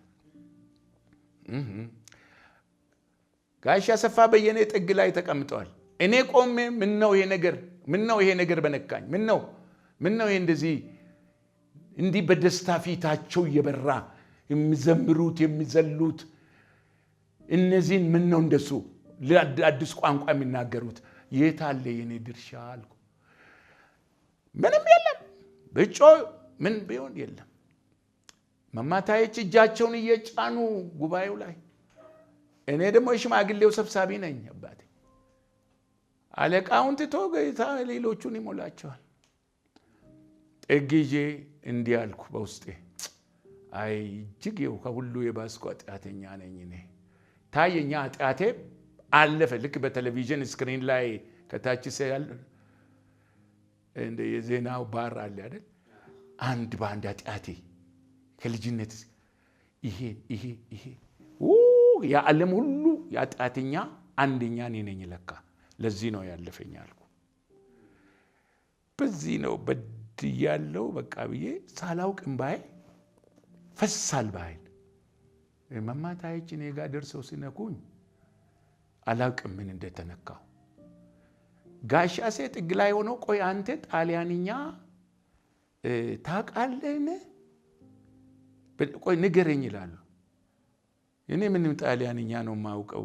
አይ ጋሽ ጣሊያንኛ ምንም ኮሞ ስታሬ ቤኔን ነው የማውቀው፣ ሌላ አላውቅም አልኳቸው። ለካ ጣሊያንኛ ነበር አሉ እሳቸው። ከዛ በኋላ በተለየ ቋንቋና ኃይል ተሞላው። ማን ይመልሰኝ? አንደኛ ድፍረት ሞላኝ፣ ሁለተኛ ኃጢአትን መጥላት በቃ ሞላኝ፣ ትጋት ሞላብኝ። ጾም ጸሎት አድርግ ነው እንዳልኩ ቅድም። የኦርቶዶክስ ይሁዳዴንም እጾማለሁ። እንደውም አንዳንዴ ቤቴ ምን አለበት ኦርቶዶክስ ሰው ሲመጣ ቅቤ ያለው ሽሮ ከማለት ሮብና አርብስ ቅቤ ቢቀር በቃ። በስደት የመጡት ቤቴ 16 ሰዎች ሞሉ ከነ ልጆቼ። አንድ ማዕድ ላይ የማገኛትን ደሞዝ በደንብ በልተን አምልከን እስራታችንን አውጥተን እንዴት አይነት ደስተኛ ጊዜ። ስደትም ቢኖር በየአውራጃው በየቦታው እየዞርን ኮንፈረንሶች በግንር በተለይ በደሎምና እግዚአብሔር በተአምራት ይሰራል። በመካከል አንድ ከኛ ጋር እንዲሁ የምትተጋ ሚስዮናዊት ያኔ ፔደርሰን ትባላለች። የዴንማርክ አገር ዜጋ ናት። በዓለም ትልቁ የሰላም ቦታ የልማት የከፍታ ህዝብ ያደገ በኢኮኖሚም በህይወትም በኑሮም እንደ ኮፐንሃገን እንደዛ እንደ ዴንማርክ የምትኖረው ጨለማ ቦታ ላይ በፋኖስ መታ ሴቶችን በማዋለድ መድኃኒት በማከፋፈል ሙስሊም ሴቶችን እንዴት ነው የሚወዱ አደለው። ገጠር ውስጥ በመኪናው መድኃኒት ሞልታ ስትሄድ የመጨረሻው ልትታረድ ነገ ጠዋት ልትታረድ ዛሬ ማታ የካታኮምቡ ሰማዕታትን ፊልም ታያለች። የት ዶዶላ ላይ ሆና ዶዶላ 125 ነው ከጎባ ደግሞ 110 ነው ደሎመና። ይሄን ሁሉ ነው እንግዲህ የምትሄደው። ያቺ ሴት ከኛ ጋር ነው የምትሰራው። አሁን እኔ ወዲያው ተመረጥኩ፣ ብዙ ልምድ ሳላገኝ ብዙ እንትን ሳልል በሶስተኛ ዓመቴ የሲኖዶሱ የዋናው ትልቅ ሲኖዶስ በሶስት ቦታ የደቡብ ሲኖዶስ ተከፈለና አንዱ የሲዳማ ሲኖዶስ፣ አንዱ የሲዳማና የማን ነው የአርባ ምንጭ አካባቢ ያለው ሲኖዶስ፣ ሶስተኛው የባሌ ስራ ክፍል ነው። እሱ ብዙ ህዝብም ስለሌለው ብዙ ክርስቲያንም ስለሌለው በስራ ክፍልነት በቦርድ እንድመራ ሲኖዶስ እስኪሆን ሲባል ሰብሳቢ በመካነ ኢየሱስ፣ የምስራቅ ባሌ የሚባለው ደግሞ ጎባ ሮቤ ሂሱ አዳዲስ እየፈሉ የመጡትን የሱንም ሰብሳቢ። አሁን በቃ ነጋ ጠባ ትጋት። ይሄ መንፈስ ለካ አይነካኝ። በጾም እየዋልኩ ቀን ከንቺ አይፈቀድም። ከንቺ ጭኜ ለቤተ ክርስቲያን መስሪያ ከንቺ ጭኜ ቆርቆሮ ጭኜ ከምሽቱ 1 ሰዓት ደርሼ ጾም ዋልኩ። ምግብ ብላ እስቲ መጀመሪያ ኖ ይራገፍ። ልክ ተራግፎ ወደ ጓዳ ከገባ በኋላ እዛም አንድ ሰው አለ። አሁን አሜሪካ ነው ያለው። 4 ልጆቹን ይዞ ዲቪ ይዞ ባለቤቱን ተሾመ ተጎርግስ እዛ ራግፌ እሱ እንትን ነው ክሊኒክ ከፍቶ ነው የኛ ቸርች ነው። ልክ መጣለው በጠመንጃ ከበቡ ቤቱን አቀባብሎ ማን ነው እዚህ የገባው? አሁን 2 ሰዓት እንግዲህ 10 ጉዳይ ቢሆን ነው ተራግፈዋል። ማን ነው አሉ። ማን ገባ? ምን አስገባ? ምን ሳስገባ? ይሄን ምንም። እንደውም የኦነግ ነው ይሄ የኦነግ ሽፍታ ነው የገባ። አንለቅም። ይኸው ሊባርጉ የመንግስት የመምሪያ ኃላፊ በአገር የታወቅኩ አገሩ የሚያውቀኝ እውነትም ነው። ደግሞ በማንኛውም ፖለቲካ ውስጥ አልተገኘውም። በሙሉ ኢሰፓ ብሎ በየቀኑ ፈርሙ ብሎ ኢህአዴግ ስገባ ኢሰፓ ውስጥም አልገባም። እኔ ኢሰፓ ቢገባ ጥሩ ጎበዝ ሰዎች ስላሉ በዙሪያዬ ትልልቅ ጨዋ ሰዎች ታታሪ አገራቸውንም የሚወዱ በእውነት ኢሰፓ ሲባል እንዲሁ ሰው እንዲሁ ከሩቅ አሁን እንትን ይላል። እኔ ቢገባ ምንም ችግር የለም ከነርሱ። ግን ወደዚህኛው 2 ዓመት 4 ወር ሰርቼ ጥናት ክበብ እንድያዝ ተብዬ ወዲያ ወደዚህ ዩኒሴፍ ፕሮጀክት ስገባ ኢህአፓ መሆን የቀረና ማን ነው ኢሰፓ አልገባውም እንጂ አሁን እንግዲህ ተመልከት፣ ለካ ሲሸሽገኝ እግዚአብሔር የራሱ ፓርቲ ውስጥ ሊከተኝ ነው። ኢሰፓም አልገባውም፣ ሌላም ማንም ፓርቲ አልገባውም። እነዚህን ያውቃሉ እነዚህ ኢህአዴጎች። ይሄ ጴንጤ ነው አሉ፣ እዚህ ግባ አሉ እሱ ፓርቲ አንዳንዶቹ። አታስቸኩሩት አሉ እነዚህ። በእውነት አንድ አለ ተስፋ የሚባል ኮሎኔል ነው፣ ቀጫጫ ልጅ ነው፣ የትግራዋይ ነገር ነውና ምን አለ ይሄ ልጅ አታስቸግሩ፣ እሱ ኢየሱስ ብቻ ነው የሚለው፣ ደግሞ አይሰርቅም አሉ። እሱ ይሁን መኪና ለሰርግ እፈልጋለሁ ላለው እኔ ደግሞ አንድ ወንጌላዊ ሊያገባ መሰረተ ክርስቶስ እሰጣለሁ ላንተ፣ ለሌላ ግን አልሰጥም። ሽጉጥ ታጠቅ፣ ሽጉጥ እሰጣለሁ። አየህ ጌታ ሞገስ።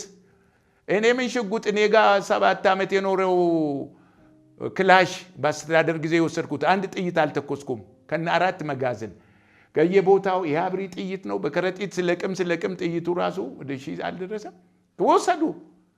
አንወስድም አንተ ጋር ይቆዩ፣ ሌላውን ትስክስ ያስፈቱ። ሌላው በየቀኑ ሲፈርሙ እኔ እናቴ እንደፈለግ ወደ አዲስ አበባ ብሄድ ወደ ምን ብሄድ እንዴት ነው ሰፓ እንዴት አልሆነም? እሱ አብሬ ነው የሚሰራው፣ አብሬ ነው የሚወዳቸው። ግን ለካ ሰው ጥቁሩንም ልብስ ያለ ዩኒፎርሙን ካኪውንም ስለሚለብስ ኢሰፓ መስያቸዋለሁ። ሰዎቹ ሊስት አላቸው። ስለዚህ በዚህ ምክንያት እኔ ለመዟዟር ፍቃድ ስላገኘው ያቺኛውን ከኛ ጋራ ወንጌል የምትሰራውን ሴትዮ በማግስቱ ፊልሙን አይታ ወደ ደሎ ስትመጣ እጅግ አክራሪ የሆኑ ሰዎች ይዘው መኪናውንም እሷን ቆራርጦት መኪናውን አርደው መኪናውን ገልብጠው እንትን አሉ እና እነዛ ሰዎች እኔንም ይፈልጉ ነበር። ሌላ ፋሲካ ሳይደርስ እያተባለ ሁሉ ይጠብቅ ተብዬ ነበረ። ህዝቡ ቢወደንም በተለይ አክራሪነት እጅግ ክፉ ነው። እቺ ሴትዮ እንዴት ሞተች ብሎ ሙስሊሞች አዘኑ። እቺን ነርስ ሬሳውን ወስደን እዛው ዶዶላ የስራ ክፍሉ እኔ ሰብሳቢ ስለሆንኩ እዛ ቀበርን። ጥቂት ሰዎች ሚሽነሪዎች መጡ፣ ቀበርን። እኔ በዛ ላይ የተናገርኩ እግዚአብሔርን አመሰገንኩ። ለቤተሰቦቿ፣ ለአገሯ ታሪክ እቺ ሰማዕት የሆነችው እግዚአብሔር እዛው ተቀብራ አሁን ሰው ሲሄድ ዶዶላ መካነ ኢየሱስ ግቢ ውስጥ ቀብሯ አለ። እና በዚህ አይነት ስራ ነው በማህበራዊም ነገር በምኑም ነገር በቤተክርስቲያን በመስራትም ስደትም ብኖር በጠመንጃ ሊገሉን እኔ ልብ አድርጉ ብዬ ከነ ጠመንጃቸው እንዲሲብዙኝ የዚህ እንትኑ አመለጥኩ። እግዚአብሔር አስመለጠኝ። በእጄ ላይ በመኪናዬ ላይ ምግብ ልብላ ብዬ ብል ኖሮ ጾሙ ያለው ብዬ በኋላ ይወርዳል ብባል ትልቅ ነገር ይሆን ነበር። የመንፈስ ቅዱስ ጣልቃ ገብነት በስራዎች ሁሉ ታገኛለህ። ስብከቴም ተቀየረ ከተነካው በኋላ የቃል መገለጡም የጸሎት መሰማቱም ጸሎቱም ማድረጉም ፍቅሩም ሁሉ ነገር ነው። መንፈስ ቅዱስ ማለት ኃይልን እስክትቀበሉ አትውጡ ተብሏል። አሁን እሱ ነገር ነው። ኃይልን ተቀብለናል ወይ? የተቀበልነውንም ኃይል አከብረን ደግሞ ሁሉ ጊዜ ከሱ ጋር ኮንታክት መንፈስ ቅዱስ ካላከበርከው ይጠፋል። አታጥፉ የተባለው እኮ አክቲቭ አይሆንም ማለት ነው እንጂ አያስገድድም። ጨዋ ነው። ቁጭ ይላል። አንተ በፈለክ ጊዜና በወደድክ ጊዜ ከጋበዝከውና ራስን ንስሐ ገብተህ አመራሩን ከተቀበልክ ምን ጊዜ መንፈስ ቅዱስ አለ። ስለዚህ አመራሩን ነው እኔ ልውጣን ስራዎችን በጣም ፈልጎኝ ኤንጂኦች ሁሉ ሊቀጥሩኝ ቤት ድረስ ይመጣሉ ይሉኝ አትቀበል ይለኛል። እግዚአብሔር ምስክሬ ነው። ከአዲስ አበባ ወጥተው አንድ ግሩፕ ማኔጅመንት ቲም መጥተው ማናጀር እንድትሆንልን እኔ ቀድሜ ሰምቻለሁ። ተነስቼ ስለአመረጣቸው አመሰግናለሁ። ግን ድምፅ ሰምቼ ነው የሚሄደው። አትግባት። በኔ ቦታ የገባው ሰው አዲስ አበባ ያመጡት ማስተርስ አለው። 4ኛ ወር ላይ ሞተ። እንደገና 2ኛ በሱ ቦታ የገባው ሰው እርሱም በመኪና አደጋ ሞተ። እንግዲህ ሰው እዛ የገባ ሰው ይሞታል ማለት አይደለም። ሞት ለማንም አይቀርም። ከምን ሊሰውረኝ እንደሆነ ጥቅሙና ደሞዙ ግን ከፍታው ትልቅ ነው። ሳልሰማ አልወጣም። እዚህ አዲስ አበባ እንደዚሁ ትልቅ ፕሮጀክት አይሆንም ይለኛል። ምን ነው ጌታ ሆይ እኔ ስደላኝ ደስ አይልም እንደ ያል ግን አልቃወምም። አመሰግናለሁ። ከኔ ይልቅ ለኔ የሚያስብ እሱ ነው። እሱ ነው ከሞት ያተረፈኝ። እሱ ነው የረዳኝ። እሱ ነው ትዳር የሰጠኝ። እሱ ነው ሸራ እንኳን የደሃ ልጅ ሸራ እንኳን እኮ የ5 ሽልንግ የ5 ብር ማን ነው 2 ብር 50 ሸራ የተበሳ አቧራ እየገባ ተቃጠልኩ። ሸራ በየጊዜው ነው እንዴ? እናንተ ቅሪላ በረገጣችሁ ቁጥር እኔ ከየት አምጥቼ ነው የሚገዛ? 8 ልጆች ነን ቤት ውስጥ ከእናት አባት 10 ለምግባችን በቂ ነው። ያው ግን ለሌላ ነገር አይተርፈንም። ከዛ በሰሌን ላይ የሚተኛውን ሰው አንስቶ ነው እኮ አንተ እሱ ሲያከብረኝ ለምን አላከብርም? ከድካሜ በስተቀር ፐርፌክት ነው ያልኩ አይደለም። ጥዬ የምሄድበት አለ እሱን መንገድ ሄጄ ግን አይቀናኝም። ይገባኛል። ኳስ ያደርገኝ ይገባኛል። ይበለኝ አውስ እንዲህ ነው እና መለሳለሁ። እስታለው ይመልሰኛል። አከብራለሁ። ክቡር ስለሆነ ለራሴ ስል ነው። እኔ ለራሴ መሟገት ከጀመርኩ በቃ አደጋ ነው። ዛሬ ትውልድን የሚያጠፋው ለኔ ነው። እኔ የሚል ነገር ለዚህ ነው እኔነታችን መሞት ያለበት እና ምንም ሳይጎልኝ እኔ ጡረታ የለኝም ልንገርህ። ግን ከጡረታ በላይ ነው የሚያኖረኝ። ስማኝ አንድ ቦታ እስከ ዛሬ ባሌ ወረዳዎች ውስጥ ሁሉ ሮቤ ከተማዎች ጎባ ውሰድ ቦታ ውሰድ በቤት መስሪያ አዲስ አበባ ድሬዳዋ በሰራውበት ጊዜ ብዙ ቦታ ሰርቻለሁ። ውሰድ ቦታ ለመውሰድ ሄዳለሁ። አንዳንድ ጊዜ በቃ አንድ ነገር እንኳን እሷ ከደሞዜም ከምን ከፕሮቪደንት ፈንዴ እየወሰደች አንዳንድ ያሁን ያለንበት ቤት በስሟ እሷን የምትገዛ ምን ነው ግብግብ አልልም። አንድ ቀን እንደሚሄድ አውቃለሁ። ሲሄድ ግን የት እንደሚገባ አውቃለሁ። የሚገርምህ በሰማይ እጅ ያልሰራ ቤት አለ። ከነድካሜ ቆሻሻዬ በደሙ አጥቦ የወደደኝ ያላፈረብኝ ወንድሞቼ ልል አላላፈርኩባቸውም። የማያሳፍር ነገር ኖሮብኝ መሰለ እንደ ኧረ እጅግ እኔ ላይ ይበዛል የሚያሳፍር ግን ተከፍሎበታል። it's been paid for. the account is settled. አየህ ዕዳ ሴትልድ ነው። ከፍሎታል ኢየሱስ። እሱ ስለከፈለው ያኖረኛል አንቀባሮ እና ጉድለት ስለሌለ በዚህ አይነት ህይወት ነውና ኢንካውንተሮች ሁሉ ቦታ ላይ ነው ድምጽ ስለማገኝ በተለይ ይሄ ውጤታማ የሆነበት በዚህ እንደነበርኩ በወጣትነት ዘመን በትምህርት ቤት አካባቢ ወጣቶች ጎራ ለይተን ሰባ ተብለን ሌሎችም ደግሞ የፖለቲካ መጠቀሚያ በሆንበት ሰዓት ሳናውቅ ማለት ነው። ማንም እኮ ነው ጊዜውና ተጨባጭ ሁኔታ ነባራዊ ሁኔታ ይይዛል። ዛሬም ተግዳሮቶች በዘመናት ሁሉ ወጣት ተግዳሮት አለበት። የሺሻ የጫት አለበት፣ የጦርነት አለበት አለ የሰው ልጅ ህይወት ዘመኑን ይሄን ሁሉ አሽሎክልኮ ለክብሩ አኖረኝ እንጂ በመንገድ እንደቀሩት ሊቀር ይችል ነበር አይደለም እንዴ? እስር ቤት ሁለቱ እስር ቤቶች በተለይ አንዱን ከባሌ 2 ዓመት ከ2 ወር ታስሬ ወደ ፍርድ ወዳለበት ፍርድ ቤት ይሄድ ተብሎ ጅማ ሲሻገር በባሌ ማይ ጋድ የኢንካውንተሩን ብዛት ተናግረን አንጨርስም። በባሌ ሽፍታ የነበረው አገር ያስቸገሩ በሌብነት በምን ወደ ጌታ መጡ። እስር ቤት ውስጥ ከኪስ እዛው ለዛው እንኳን ይሰርቃሉ። ሰው ለመጠየቅ ሲመጣ ዘመድ ጠይቆ ሲመለስ ከውስጡ ጣቅ ያደርጋሉ። የኔን ቤት ሮቤ የባለቤቴን ሱቅ የሰረቁ ሰዎች ራሳቸው ፖሊስ ያላገኛቸው እዛ ውስጥ ጌታን ተቀብለው እስከ መቼ ሳንናዘዝ የእርሶን ሱቅ የፈለጉትን ያድርጉን ቢቀየሙንም አሉ። እኔ ስሚያቸው እንኳን ሰረቃችሁ ለካ እናንተ ናችሁ ያዛችሁ። ፖሊስ ያልያዘውን ኢየሱስ ይዞ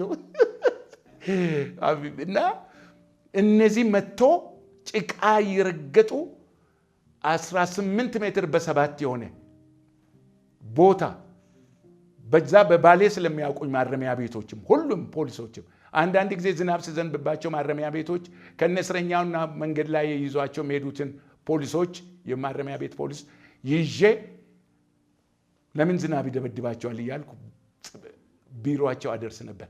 ለካ እሱ ለውሌታ ሆነብኝ፣ ለውሌታ ሆነኝ።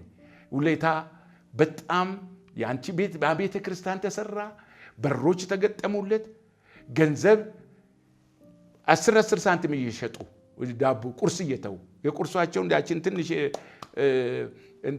ጥፍጥፍ ዳቦ እየሸጡ በጉልበት በሙያ ተሰራ። ከዛ ባሌ ሲሄድ ማን ነው ጅማ ሲሄድ ቦታ የለም። ቦታ የተሰጠው ገደላማ ቦታ ላይ ጣሊያን የሰራው አጥርን መጀመሪያ ገደሉ ላይ ሰርታቸው አጥሩን ደግሞ ይሄ ዋናው አጥር ሳይፈርስ ጅማ ማረሚያ ቤት ከበታች ሌላ አጥር እንደዚህ ተመሳሳይ ከፍ ያለ ለጠባቂዎች ማማ ስሩና ከዛ በኋላ የውስጡ ፈርሶ ይገናኛል። የማይቻል ፕሮጀክት እኮ ነው። በጡብ 6 ሜትር ከፍታ ይቻላል ማንም ሳይሰጠን። ዛሬ በ6-7 ሚሊዮን ብር የሚፈጅ ቤት ነው። እግዚአብሔር ይሄንንም አከበረን። በ500 ብር ብቻ ነው ይዤ ሄድኩ። የዶሮ ዳንኩ አልኩት በሽታ ልብ አይነሳብኝም። ይኸው ሬሳይ ወደ ባሌ ወይም ወደ ወለጋ እንዲሄድ ከፈለግ ይሄንን ገንዘብ አታውጣ። 500 አዳዲስ ብሮች ትዝ ይሉኛል። ባለ 300 100 በ3 ባለ 50 4 500 እኔ ስጥ እሰጣለሁ ብሎኛል። መቃብር ቦታ ስትሰራ ሰጥቻለሁ። ደሞዝን 2 ጊዜ ነው የሰጠው እና አሁን 500 አኪሙ ምን አለኝ? አንድ ዶክተር ከኛ ጋር የታሰረ የልብ ይሄ መጥፎ ነውና ተጠንቀቅ አለኝ። ጠላት ትሞታለህ ይለኛል፣ ኢየሱስ ትኖራለህ ቤቴን ስራ ይለኛል። ባለ ያስተማረኝን ይሄው 500 አምጡ ሲባል ሙስሊሞች ወታደሮች እንኳን እስከረዱን ከአካባቢ ከጣት ላይ ቀለበት ወርቅ እያወጡ እግዚአብሔር ስነሳ አንተ ከሰጠኝ ይሰጣል። አሁን እኮ ሰው የመጀመሪያውን ስቴፕ መውሰድ ነው የሚያቅተን። ሁሉም ጥግ ጥጉን ይዟል፣ እጁን አጣጥፎ። አንዳንድ ጊዜ ባለመታዘዝ ባለመሰጠት የአንድ ሰው መሰጠት የሌላውን መሰጠት ይጋባል። ኮንታጂየስ ነው የሚጋባ፣ እንደ ተስቦ ይጋባል። ድፍረትም ይጋባል፣ መሰጠትም ይጋባል፣ መንፈሳዊ ነገርም ይጋባል። ትጋትም ካሬጅም ስትሬንግዝ ሁሉ ከደካማው ኃይል ያገኛል። አየ አሁን ሁሉም ተሰብስበው ጥጉን ይዞ የራሱን መደብ፣ የራሱን ብሔር፣ የራሱን ጎራ፣ የራሱን አንድ ሰውን በክርስቶስ የምናውቀውን ትተን በብዙ ነገር ነው መታወቅ የጀመርነው። ስለዚህ የተጠላለፈ ነገር ነው ያየው። አንዳንዴ ነፍሴ በዚህ ትመረራለች። ከዛ በኋላ የሚስዮን አገልግሎት ለሚስዮን አንድ ቀን ተናገረኝ እግዚአብሔር። ሲዞር ዶዶላ ዞራለሁ፣ ወረዳ እንዳልኩ 150 ዶዶላ። ማታ እኔ አልጋ አልተኛም። አልጋ ይዤ ግቢ ነው፣ ሰው ክርስቲያኖች ቤት ነው። አልጋ ይዤ መተኛት ለገንዘቡ አይደለም፣ 3 ብር ነው የአልጋ የምትይዘው። ግን አብሮ ለመጸለይ እዛ ግቢ ገብቼ ነው የምተኛው። አሁን ማታ ላይ እግዚአብሔር በቃሉ ያልፍ ነበር። ማን ነው የሚሄድ? ማንን እልካለሁ ይላል። ይሄ ኢሳይያስ 6 ላይ ያለው ነው። ኢሳይያስ እኔን ላከኝ አለ እና ማን ነው አሁን ከዚህ የሚሄድ አለ እግዚአብሔር ብልከው ሲል፣ ኧረ ለሚስዮን ስራ ለወንጌል አገልግሎት ቢሆን ነገር እንደ ስፕሪንግ አስፈናጥሮ ብድግ እኔ ሄዳለሁ አልኩ። እኔ ለካ ወደ አሜሪካ፣ ወደ እንግሊዝ፣ አውሮፓ የሚቢከድ አልኩ። እግዚአብሔር ለካ ትልቅ ኮንፈረንስ በተቀጣጥለን በመንፈስ ቅዱስ ከትልቅ ኮንፈረንስ ከደሎ ስንመለስ ሰኞ ተመልሼ ቤቴ አድሬ ማክሰኞ ተያዝኩ። ወዲያው የተያዝኩበት 5 ሰዓት ተያዝኩ። 10 ሰዓት እኔ ማረሚያ ቤት ገብቼልሃለሁ። እዛ አካባቢ አጋንንት የሚሰራበት ቤት አለ። አንድ ይጠራል አሉ፣ ይወርዳል፣ ይነግራቸዋል። እስረኛው እየተቀያየረ እዛ ቤት ብዙ ክፍሎች አሉ፣ ብዙ ማረሚያ ቤት ክፍሎች። እዛ እያደረ ከሱ ይሰማል። እዛ ቤት ነው ያለው ልጅ ጋር ነው የሄድኩት። እሱ ልጅ ደግሞ ጌታ ወይ ሬዲዮ ላይ ሰምቻለሁ ስለ ጌታ የእንትን የዚህ ካኔ ኢየሱስ ምስራች ድምፅ ፊባ ሬዲዮ ይሰማል እና ይሄን የሚያስረዳኝ እያለ ነው። እኔ ልውሰዶታልና ፍራሽ እኔም ገብቶልኛል። እሱ ፍራሽ አጠገብ እዚህ ግን እዚህ ማታ ጠንቋ ያለ ሰውየው ይጠራልና እንግዲህ ቻለው አለኝ። ያ ጠንቋ ያልኩ ዳጎን፣ ኧረ ዳጎን አልኩ። ታቦትና ዳጎን ጉድ ነው የምታዩ፣ ዝም በል አልኩ። መጋረጃ አሰርንና ተንበረከክ። እሱ ጀመረ። ምንም 1 ሰዓት 2 ሰዓት 4 ሰዓት 5 ሰዓት እስከ ሌሊቱ 9 ሰዓት። ዛሬ አለ ሰውየው የሐረር ሰው ነው፣ ምስቱን ገሎ ነው ቆራርጧት ተብሎ ነው ኩቺ ስላሉ ኩቺስ ቆራረጣት ምስቱን ብሎ ነው ኩቺስ የሚል ቅጽል ስም ሰጡት። ኩቺስ እንዲህ አለ፣ አቦ ወንኩን ዲዲ ማልወያ አለ፣ ይሄ ነገር እምቢ አለ፣ ምን ይሻላል አለ።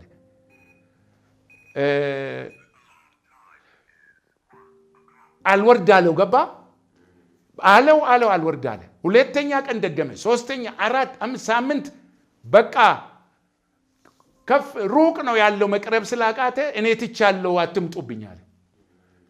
ያ እምነት ሆነለት። ያ ጁላ የተባለ አሁን ወደ ጌታ ሄዷል። ጁላ የተባለ ሙስሊም ልጅ ነው። እሱ ጋራ ተሰበሰብና እስረኛ ወደ 150 ሰው እዛ ውስጥ በመካነ ኢየሱስ አጠማመቅ ቄስ መኖር አለበት። ቄስ ስታስር ብዬ አልጸልይ እናቴ ጎንበስ በል ነው። በአብ በወልድ በዚህ በሰፌድ እጄ በመንፈስ ቅዱስ አንድ አምላክ አጥምቄአለሁ። ከሙስሊምም ሌሎችም ያልተጠመቅንም ያሉት ሁለት እንደዚህ አሉ።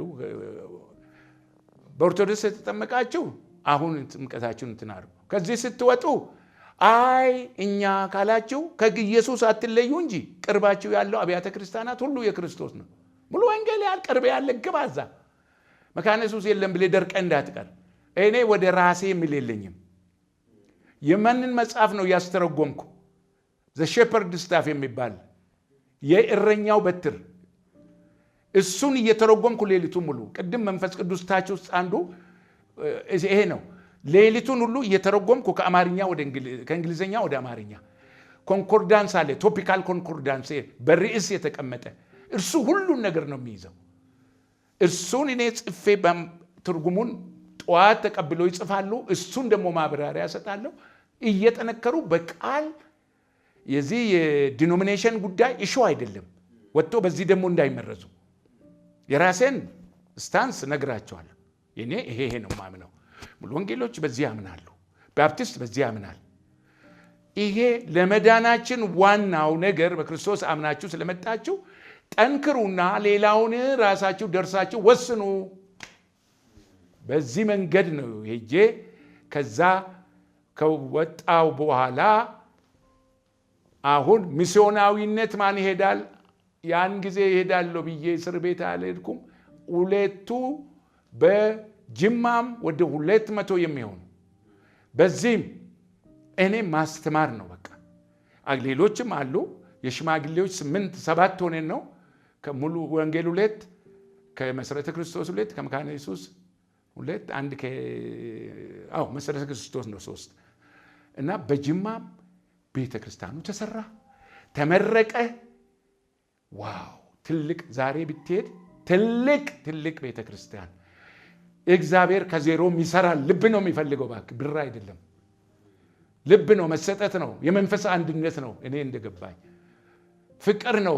የጠፋው ፍቅር የቀዘቀዘው ፍቅር እንደገና ይለኩስበት ባለ ሰዓቱ እና ይሄ ደስ የሚለኘው ዋናው የመነካተ በቤተ ክርስቲያን ውስጥ የዳኑት ነፍሳት ትልልቅ ቦታ የደረሱ ውጪ ሄደው ካሜራ ነሽ ላፕ ነሽ ምንድነሽ ሁሉ ለኔ የሚያመጡት ማስተርሰን እንድትቀጥልበት ብሎ ማስተርሰን የከፈለልኝ አለ አንዱ ሌባን ሰው አድርጎ አንድ ቀን እንደው ሰዓት አሉ ማማ ላይ የተቀመጠውን ሰዓት ይላል አንዱ ጎባ የባዚህ ሰዓት ባለዚህ ሰዓት ሴኮ ነው ሴኮ ሰዓት እንግዲህ ያኔ ውድ ነው እሱ ነው እንግዲህ ካሉ ሰዓት ሴኮ ሰዓት ሲያመጣ እንዲያለ እስረኛ ማን ነው ጠባቂው እስረለቃ ጉድበል ጉድበል ጎንደር አለ ምንድነው ማየው አለ ዘንድሮ ጅብ ስጋ ይዞ መጥቷል አለ አይታል ዱሮ እኮ ከኪስ የሚወስዱት አሁን ተለውጠው ማን ነው ባለ ሰዓት ማለት ተጀመረ ትላንት በሁለት ጣጡ ተከኪስ ሳይነካካ እንዴት ያውቁበታል የሚያወጡት ዛሬ ግን ይሄው ሰዓቱ እና ይሄ ለውጥ ከዛ ወጥቶ አንደኛን አገልጋይ ፈረንጅ አግብቶ እኛ ጋር የምትመጣ ሚስዮናዊ ያለች ልትጠይቀኝ እሷ ጋር ተዋውቆ ስራውን ወዳ መለወጡን ወዳ እዛ ውስጥ እግር የሚያጥቡት የኛ አባት ነው ያሉ እግሬን ማታ ወደ 1700 የሚያክሉ ከባሌ ጠቅላላ ትልልቅ ሰዎች ሼካዎች ሀፍታሞች የታሰሩ ሙስሊሞች ይጉድ ነው የሚሉት እዛ ግቢ ምንድነው እናንተ ካልቸር እግር መተጣጠብ እና ይሄንን ሁሉ ዝቅ ብሎ እስረኛው ትላንት ማህበረሰቡን ያስቸገረው መልሶ ሲመጣ ይሄ መነካካት ይሄ ጫና ዛሬ እጁ አላጠረም ዛሬ አልደከመም ዛሬም ይመለስ ነው ጸሎቴ አሁን አይኔ ተይዟል አላይ ግን አያለው አንድ ቀን አላጉረመርምም እኔ አንተ አታውቅም ማለት ነው ባይዘው ማጉረምረም ማለት እግዚአብሔርን አታውቅምና ሌላ ዕውቀት ያለውን አምላክ ሊፈልግ እንደ ማለት ነው ማጉረምረም እግዚአብሔር ከእናንተም ከኔም እስከ መጨረሻ አውዝልቅልኝ። አንተ አታውቅም፣ አዋቂ ነው እኔና አንተ አምላክ። ምን ከፊቴ እንዳለ ያውቃል። እዚህ ውስጥ ሆኜ እየተሰራ ያለው ጸሎትም እናውን እየጸለቅኩ እንዲህ ብዬ አልልም። ምን እንዲያደረግኩ የማላውቃቸውን ጸሎት በነፃ ተቀበልኩ። በነፃ እየጸለቅኩ እግዚአብሔር የሰራውን ያውቃል። አንዳንድ ሰዎችም ነገ ሊመሰክሩ ይችላሉ። እጅግ ብዙ ሰዎች ጸሎት መልስ አላቸው። እኔ ልዩ ስለሆንኩ አይደለም፣ ልዩ የሆነውን አምላክ ስለገባኝ ነው። ክብሩ ለእርሱ ነው። ዛሬም እኔ አልደክምም፣ ዛሬም ኃጢአት አልሰራም። ድብን አድርጌ ግን የመመለስ አቅም ይሰጣል መንፈስ ቅዱስ። የይቅርታን፣ የእርቅን፣ የአንድነት መንፈስ አንድነት ባለውበት ቦታ አንድ ቀን ሽማግሌ በድምፅ ብልጫ ወስኖ አያውቅም። በትልልቅ ኃላፊነቶች ሰርቻለሁ።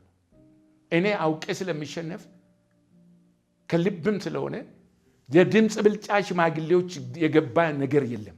ዩናን አንድ ላይ ነው፣ በአንድ ድምፅ። ለምን መሰለ? ሌላ ዓላማ እስከሌለ የኪንግደም ማይንድድ ከሆንክ መንግስቱ ስራው የአንድ አምላክ መንግስት ነው። መንግስቱ አባታችን ነው፣ የሚቀጥል መንግስት ነው። አባል ነን። የእንግድነት ዘመን ይሄ ልብስም ያረጃል፣ መኪናም ታረጃለች፣ ገላም ያረጃል። አዲሱም አካል ይለበሳል፣ አዲሱም ቤት ይገባበታል። ይህን የሚያደርግ ታማኝ ነው እሱ፣ ስሙ ኢየሱስ ክርስቶስ። ይመጣል ተመልሶ ይብላን። ዛሬ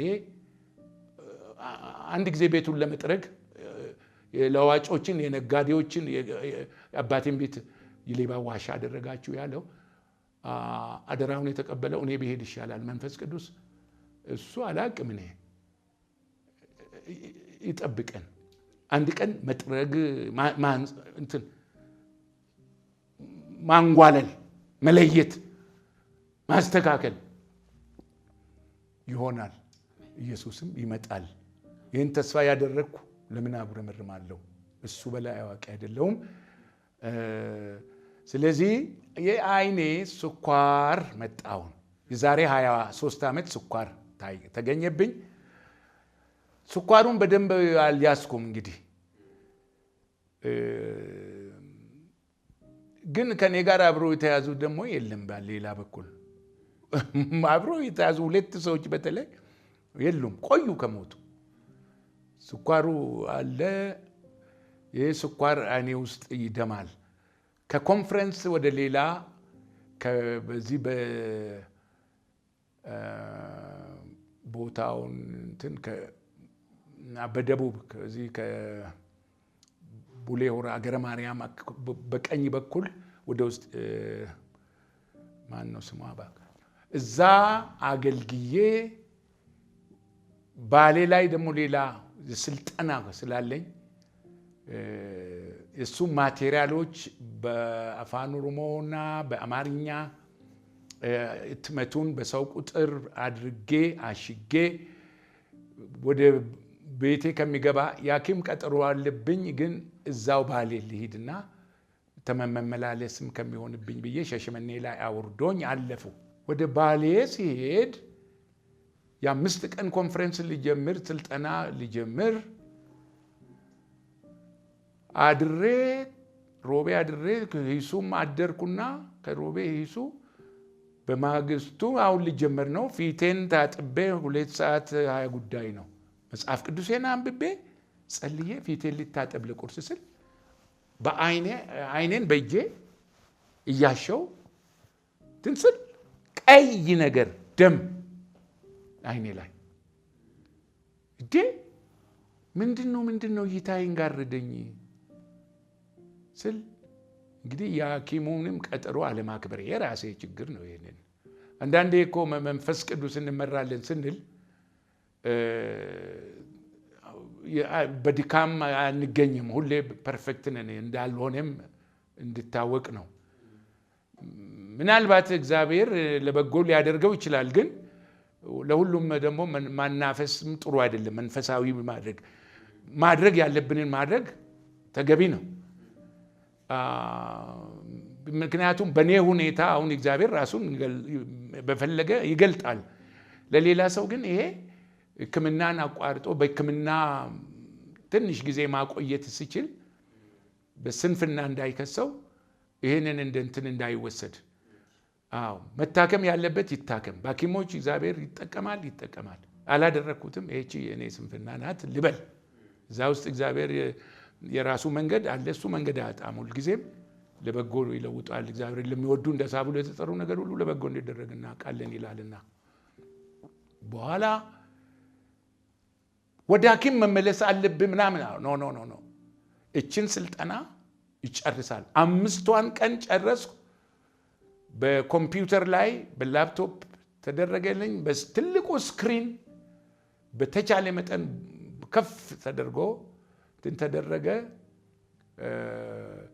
ምክንያቱም ፎንት ሳይዙን ማሳደግ ነው። ሂውጅ ተደርጎ ሂውጅ ፎንት ሳይዝ ተደረገ። በሚገባ ጸለይኩ። ከዛ መጣው ሐኪም ተጠርጎ ይወጣል ተባለ።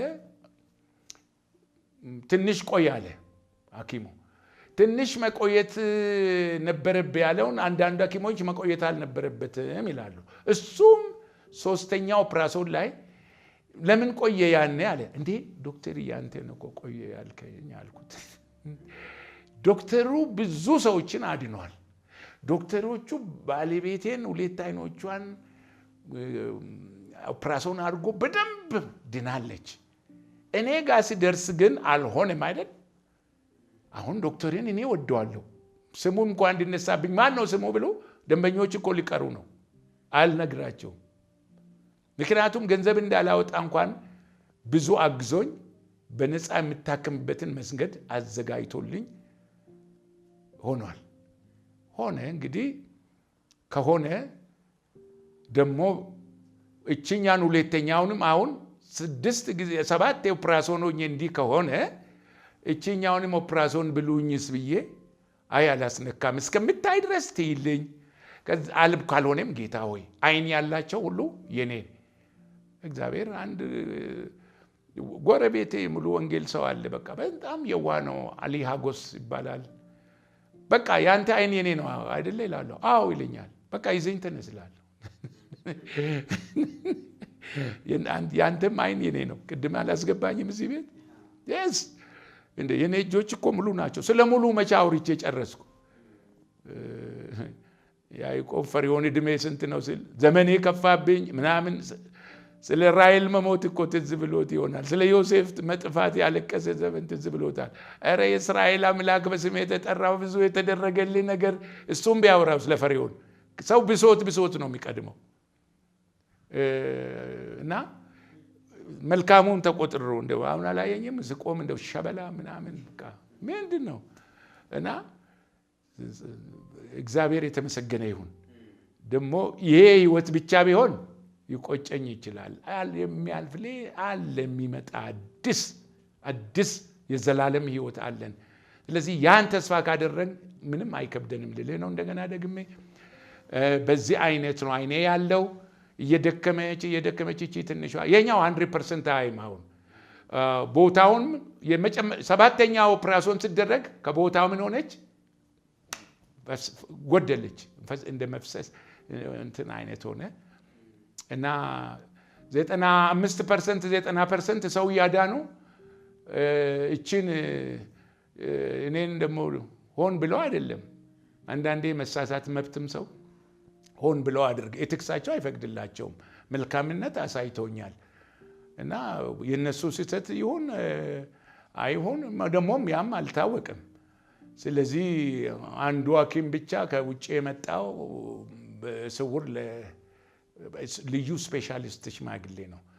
ጥፋቱ ሐኪሞቹ ናቸው ብለዋል አለ። እሱ አለ ማለት እግዚአብሔር አለ ማለት አይደለም። እኔ በዚህ ስፍራዬንም አልለቅም። እግዚአብሔር ይመስገን። ሁሉም መልካም ነው። ሁሉም ደህና ነው። እዚህ ደርሻለሁ። ዛሬ አንተ ጋር ደረስኩ። ደግሞ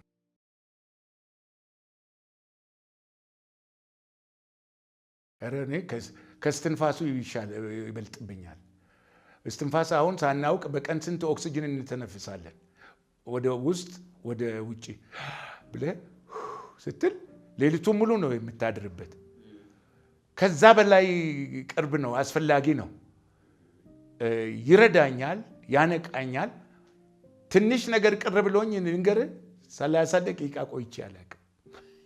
በቃ ወዳው ወደ ሳቅ ወዳው እንትን ነው። ስነካኝ ደግሞ ምስጋና ውስጥ ነው የሚከተኝ። ምን አይነት ነው አፕሪሺዬሽን ያቋረጥም።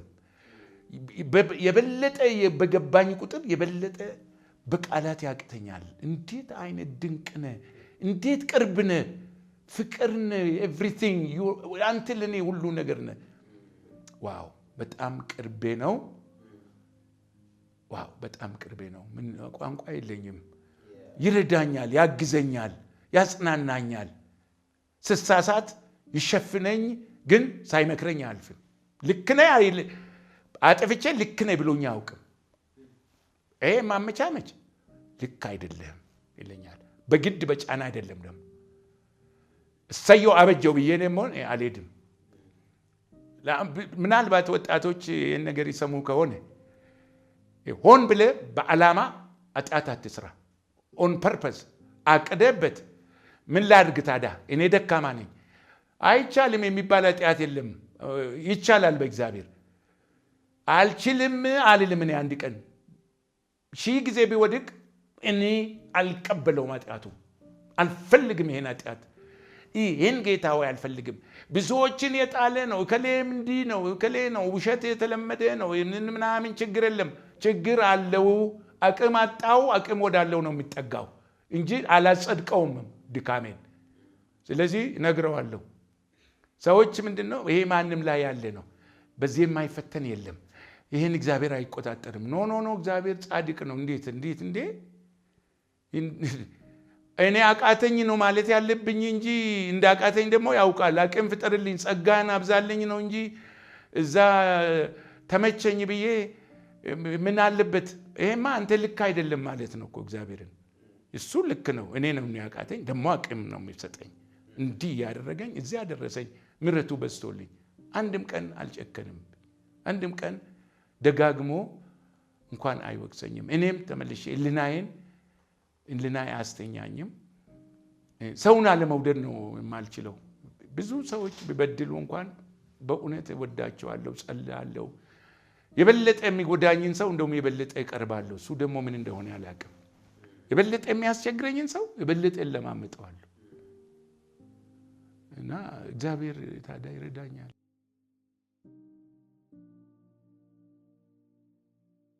ኧረ እሱ ነው የሚወደኝ።